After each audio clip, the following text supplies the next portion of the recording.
psychedelics play a role in this culture. So the title of my presentation is Going Beyond Psychedelic Harm Reduction, and I'm providing holistic health education at transformational festivals. So to give you a little bit of an overview, we're going to explore what transformational festivals are, the different levels of transformation that are occurring and what transformation even is defined as, the different catalysts for transformation, and then we're going to explore psychedelics and what they are, their significance, and the resources and services that are offered at transformational festivals. And then we're going to go over my workshop that I have designed to provide holistic health education about psychedelics. So, this is a really great quote. It's a lot of words, but it's really great. This guy, GK, he gave a TED Talk on transformational festivals a couple of years ago. He started this company called the Bloom Series, and he talks about transformational festivals through this alchemical formula of transformation that he has noticed through 12 different aspects of a festival. And several of them involve this co-creation, this immersive participatory event where people are coming together to create this experience. It's not just one person performing and other people showing up like a regular festival. And this is happening through a combination of ecstatic rituals that includes electronic dance music. And no, that's not just techno music. There's a lot of different dance music that is a little bit more enjoyable. No, and so we also have, there's a lot of visionary art. There's art everywhere at these transformational festivals. Tons of visionary performance, just next level performance besides girls just going up there and dancing. There's workshop curriculums all throughout the day that are bringing holistic new paradigms, ideas. There's an entire awesome social economy that's filled with these amazing vendors and that are bringing raw, nutritious, different types of high quality foods and also I almost said tailor-made, that's hilarious. Really high quality garments and accessories and things like that. So one of the biggest things is that all of these festivals are always outside. They have this great natural outdoor setting, and there's a really good intention for most of the festival producers to have sacred spaces throughout this, so where people can go and sit and be still and reflective. So what do we mean by transformation? These are transformational festivals. One definition of transformation is that it's a new stage of life, one that's more adaptable, and one that's you're able to process information more efficiently. And this is really exemplified by the butterfly transforming from a caterpillar through the chrysalis into a butterfly. And this transformation is happening on an individual level, but it's also happening on a collective level as well at transformational festivals. So it's going beyond just the individual and the community that's showing up, but then after these festivals, people are going out into the world and with this inspiration and their new healing to make the changes that they want to see. So we're going to jump around here throughout this quote, but what are some of the factors that are involved to catalyze such a potent transformative experience? People are walking out and just having these worldview shifts that are going on, and sometimes they're prepared for it and sometimes they're not.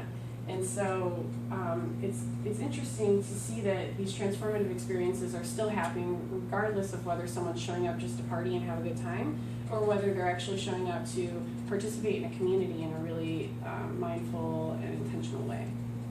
So one of the main factors is the intention behind the festival producers that are creating these events, and also the intention behind the participant who's showing up. Why are you showing up to these transformational festivals? Another factor that's really helping catalyze these transformative experiences is the environment. I think that it's really special that these experiences are happening outside. They have a lot of natural elements involved. There's usually an opening and closing ceremony, inviting the indigenous elders of the property to come in and co-participate or co-create the ceremony. And it's really interesting that when you walk into an environment, into a transformational festival, you're immediately greeted by smiling faces, people that are wearing the most bizarre things, but that's who, it creates a space where people can be outrageously authentic. You know, they can just be exactly who they want to be regardless of societal restrictions. And finally, I think one of the most important or potent factors that's catalyzing these experiences are the various non-ordinary states of consciousness. And so there's a lot of different things that are going on to induce non-ordinary states of consciousness. But before we get into that, we want to understand, well, what is non-ordinary state? This was actually a term that is coined by Stanislav Grof, and he provided characteristics such as dramatic perceptual changes, intense and often unusual emotions, profound alterations in your thoughts and behavior, and a variety of other psychosomatic manifestations, psychosomatic regarding the relationship between mind and body. And there's a lot of different forms of non-ordinary states, and they can be induced by a huge variety of different techniques, and they can also occur spontaneously. So what aspects of transformational festivals contribute to these non-ordinary states of consciousness? The first one, and probably the most profound, is the electronic dance music. And that is made by these musicians that are actually using laptops and LPCs and different things to program these electronic devices to make this music.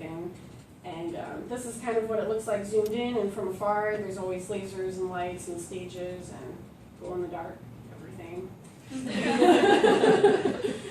There's also visionary art everywhere, and it really makes the entire environment just like one big work of art, like what people can create when we come together. And visionary art's a term that Alex Gray was coined, and he kind of describes it as art that is supposed to transcend the physical world and portray a wider awareness, usually of mystical and spiritual themes, or it's art that is a result of a mystical or religious experience. So another aspect are these somatic workshops these things are altering our states of consciousness all the time.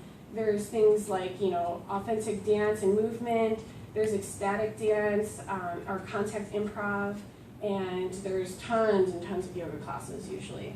And all of these things are different ways that we're able to alter our state of consciousness or produce non-ordinary states. So another thing are the sacred spaces. There's these beautiful mandalas everywhere, crystal grids, sweat lodges. There's just all of these different places. Usually there's a lot of campsites that people create, the participants show up and they create an altar together. There's usually communal altars that are a little bit larger scale, but there's definitely little pockets of places that people have really come to set the intention to connect with the divine in some sort of way. And the natural outdoor settings, there's examples of this. I mean, they're gorgeous, gorgeous places. Enchanted Forest, this is a stage that's in a tree in the redwood forest. In Envision, this is on the beaches of the Costa Rican jungle. And at Burning Man, which is maybe the most famous, you're in the middle of the desert in Nevada. So there's a variety of different natural outdoor settings. They all have their different flares, and it's really interesting to notice the differences between all of them. So GK, I thought, did a really great job at explaining transformational festivals, but I felt like he left out one big thing, and for a good reason, because there's shadow aspects to it, but that's the psychedelic and entheogenic use. And this is the use of psychedelics and entheogens is actually, there's no statistics out there, but it's clear that they're being experimented with when you show up. And sometimes it's just a party, sometimes it's to connect with the divine, and everywhere in between. And so a lot of people don't like to talk about this because it can get them in trouble, but it's clear that it's definitely something that needs to be talked about. There's a lot of people that are experimenting with them, and there are actually statistics that show that every year more and more people are experimenting with LSD, psilocybin, all of these different mind-altering substances, and it's increasing more and more. So to me, that was need. There was a clear need to educate people on psychedelics, and that's what I'm going to go into. So what are psychedelics? Usually people probably think of mushrooms or LSD, but this word was originally coined by Humphrey Osmond in 1957. He was writing a letter to Aldous Huxley, and he was trying to propose a different term that was alternative to psychomimetrics or hallucinogens, which kind of gave these like really bad, spin on what these substances were. And so this is derived from two Greek words meaning mind manifesting. And so this is the kind of term that I like to use more in general, but I think that it's also important to explore what entheogens are. This is a newer term in comparison. The other one was, so psychedelics was actually coined in 1957, and the term entheogens was coined by a group of ethnobotanists and scholars in 1979, and that was an even updated version to distinguish the psychoactive substances that are used in religious, spiritual, and shamanic traditions. And so this word is actually translates more to becoming divine within. So this, in comparison to psychedelics, is pointing more towards the context of spiritual, having it in a spiritual context and taking it with a certain intention. So, let's see here. So, why is this important? This year, millions of people are going to be using psychedelics outside of a supervised medical context, and many of them are going to be doing it for the first time. As I said before, more people are experimenting with this every year. And a lot of people are unprepared to actually be able to handle if they have a difficult experience. And a difficult experience can arise for a number of different reasons, but primarily because of the set and the setting. The set being your intention behind it, or lack thereof, and the setting being, if you're in Burning Man and it's this total chaos, anything goes, you're in a desert, you don't have water, you don't have a place to sit down, that can lead to a really crazy, difficult experience, or what people call a bad trip. And so there's organizations that are trying to address this issue. And they're providing psychedelic harm reduction as the term that they've used. And so this first started in Portugal with Cosmic Hair at the Boom Festival.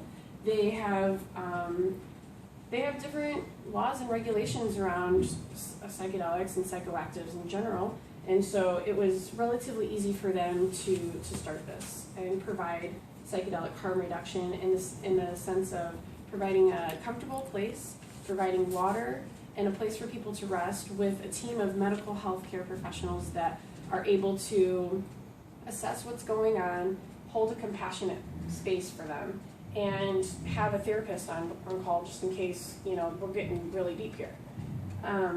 There's also the Zendo Project. They were kind of born out of Cosmic Hair. The Zendo Project is funded by the Multidisciplinary Association of Psychedelic Science, which is basically the most amazing resource for psychedelic science that's going on out there. They're doing all of the breaking research in the United States right now. And then there's places like the Full Circle Tea House that is offering just a comfortable place for people to come and relax and have tea and have a compassionate person to sit there and listen to someone that's going through a difficult experience. So the Full Circle Tea House and the Zendo Project actually teamed up last year at Burning Man. They had a mutant art car that would take people from one place to the other if needed be, but the Full Circle Tea House was kind of like the before and after, and then if it got really intense, people would go over to Zendo Project and they would work with the medical professionals there. So this is kind of what it looks like.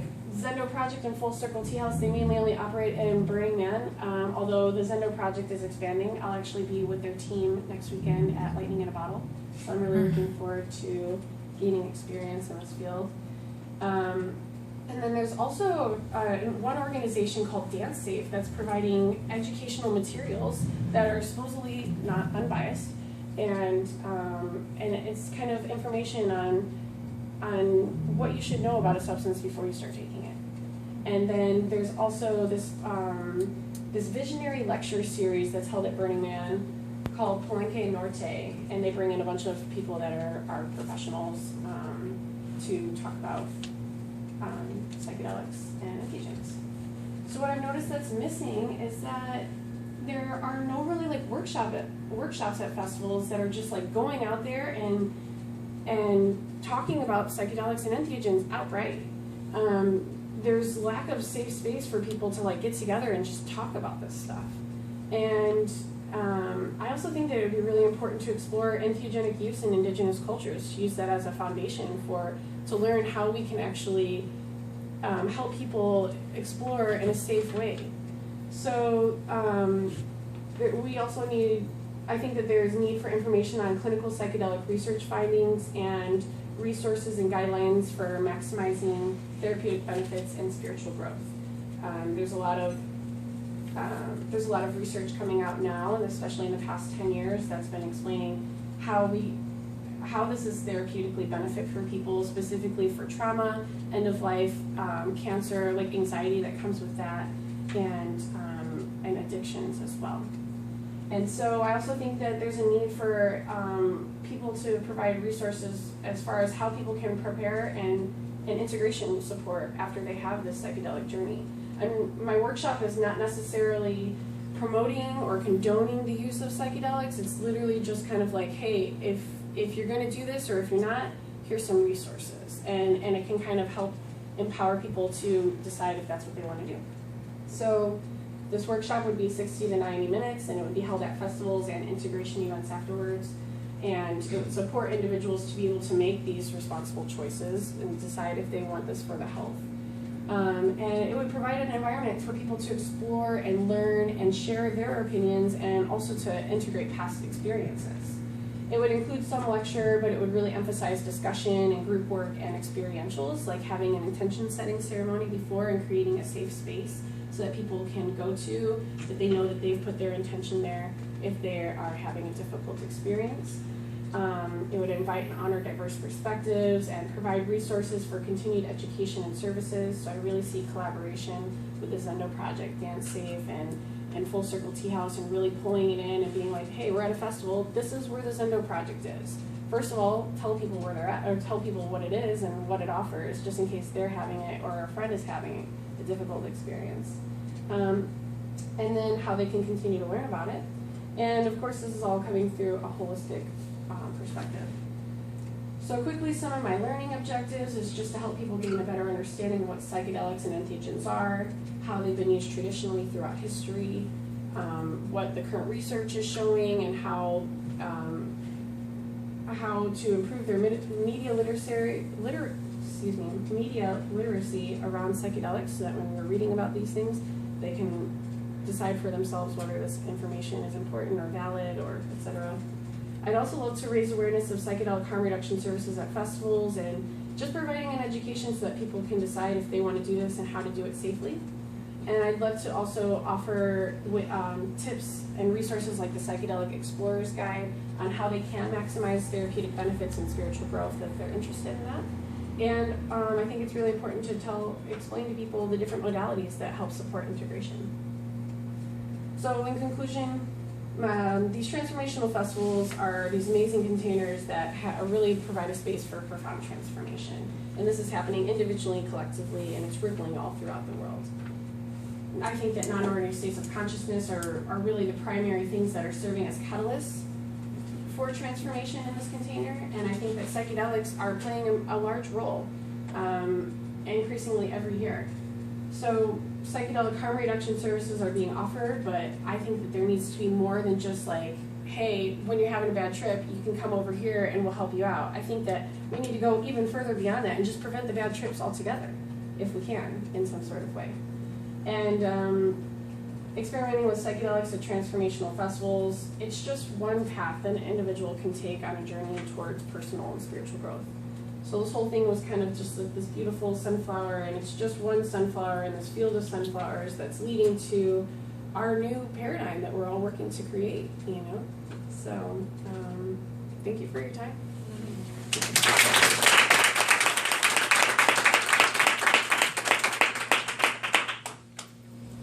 So I'll take any questions if you guys have any. Yeah. Yes? Can you explain to me why the concept of intention or intentional focus is so important? Well, there's been a lot of studies done by the Institute of Noetic Science that shows how our intention or how our thoughts and beliefs actually create our own reality. And so I think that using that research, a lot of other there's the third wave of psychedelic explorer researchers that have been offering all of these guidelines and tips. They've just been emphasizing that they've found in their studies that it's been significantly helpful for people to have a comfortable setting, an environment, and to have them set an intention for why it is that they're doing this work. Instead of just taking it just to feel good or to party, it's like, well, are you trying to heal? Are you trying to connect? What is it that you're doing here to kind of provide a foundational place to explore?